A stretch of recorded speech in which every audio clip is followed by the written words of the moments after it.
दोस्तों, एक महिला अपनी शादी करती है और शादी के कुछ ही दिनों बाद वो अपने पति को जान से मार देती है और फिर दूसरी शादी अपनी रचती है। और फिर उस दूसरी शादी करने के बाद कुछ ही महीनों बाद वो अपने दूसरे पति को भी मौत की घाट उतार देती है और फिर वो अपनी तीसरी शादी को करने का प्लान बनाती है। और जब इस बात का खुलासा होता है कि उसने अपने दो पतियों को पहले ही मौत के घाट उतार दिया है, तो सबके पैरों के तले से जमीन खिसक जाती है।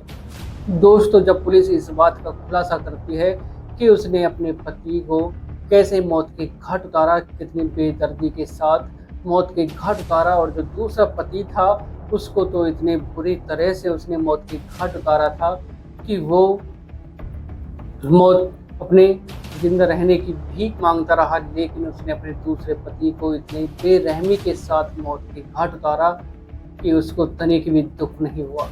तो दोस्तों, जानते हैं आज की इस कहानी के माध्यम से पूरी घटना को शुरू से आखिर तक कि उस महिला ने अपने पति को क्यों मौत के घाट उतारा, और वो भी अपने दो पतियों को, और फिर वो तीसरी शादी करने का प्लान बनाती है। तो दोस्तों, जानते हैं आज की इस कहानी के माध्यम से पूरी घटना को शुरू से आखिर तक। दोस्तों, अगर आप चैनल पर पहली बार हैं, चैनल को सब्सक्राइब करें, वीडियो को लाइक करें, शेयर करें और कमेंट करें।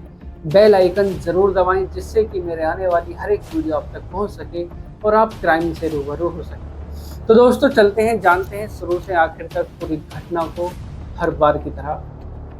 नमस्कार दोस्तों, मैं अनुज। आज आपके लिए जो एक कहानी, ये घटना लेकर आया हूँ, ये है पश्चिम बंगाल के कोलकाता की। दोस्तों, वहीं का एक इलाका है बेगुवाटी इलाका। दोस्तों, 1 सितंबर का वाक्य होता है, करीब शाम के 5 बजे होते हैं। एक घर से रोने चीखने की आवाज़ें आती हैं और वहाँ के जो आसपास के जो पड़ोसी होते हैं वो देखते हैं कि भोला राम के घर से रोने चीखने की आवाज़ें आ रही हैं। लेकिन आए दिन यही उसके घर पर होता था।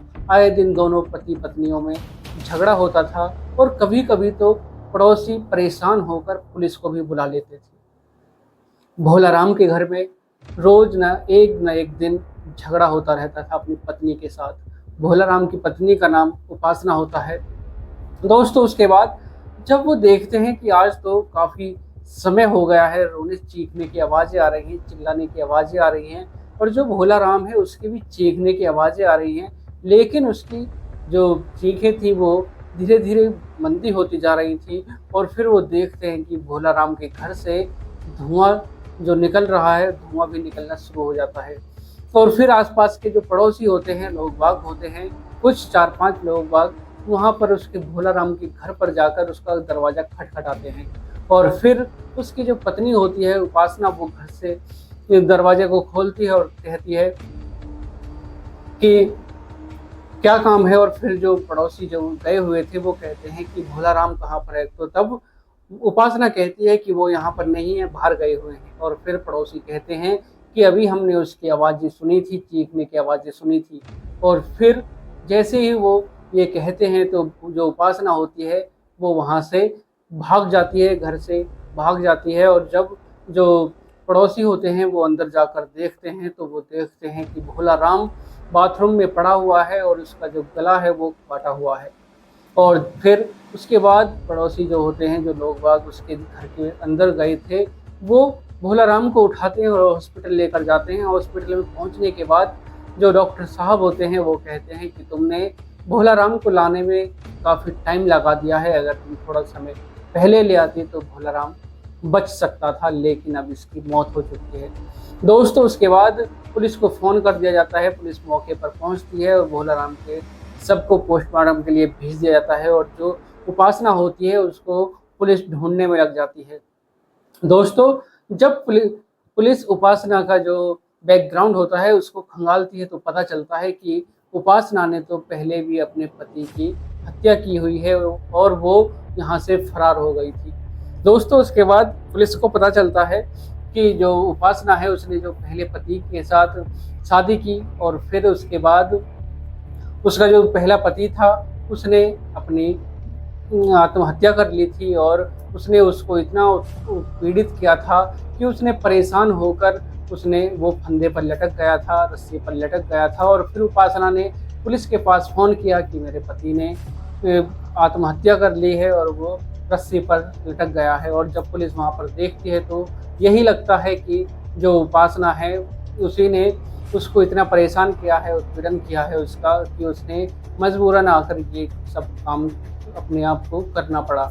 उसके बाद जो उपासना होती है वो अपने पति को उसकी हत्या कर करके वहाँ से फरार हो जाती है और कश्मीर पहुँच जाती है। और फिर उसके बाद 4-5 महीने बाद वो वापस आती है और वापस आने के बाद उसको भोला राम मिलता है और भोला राम से उसकी बातें होना शुरू हो जाती हैं। भोला राम की भी शादी हुई, पहले हो रखी थी, लेकिन भोला राम उसके प्यार में फंस जाता है और फिर भोला राम अपनी पहली पत्नी को छोड़कर वो उपासना के साथ शादी कर लेता है। सब कुछ ठीक ठाक चलने लगता है, लेकिन कुछ समय बाद ही दोनों में फिर आए दिन झगड़े होना शुरू हो जाते हैं। और फिर भोला राम कहता है कि मेरी पहली पत्नी ही ठीक थी, तुझसे तो वो ऐसे लड़की तो नहीं थी, वो ऐसे गाली गलौज तो नहीं करती थी। और फिर उपासना भी कहती है कि मेरा पहला पति ही ठीक था, वो तेरे से तो मेरा पहला पति ही ठीक था, वो ऐसे मुझको परेशान नहीं करता था, वो मुझको आए दिन पीटता नहीं था, मेरे साथ ऐसी मारपीट नहीं करता था।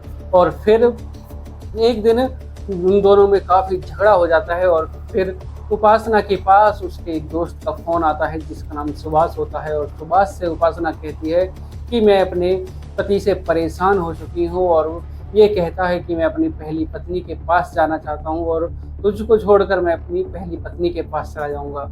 और फिर दोस्तों उसके बाद जो उपासना का जो दोस्त होता है वो कहता है कि अगर तुमको बदला लेना ही है तो जैसा मैं कहता हूँ ऐसा करो। और फिर उसके बाद उसका जो दोस्त होता है सुभाष, वो एक लंबा सा चाकू ला कर देता है और उसको उपासना से कहता है कि तुम ऐसा करना।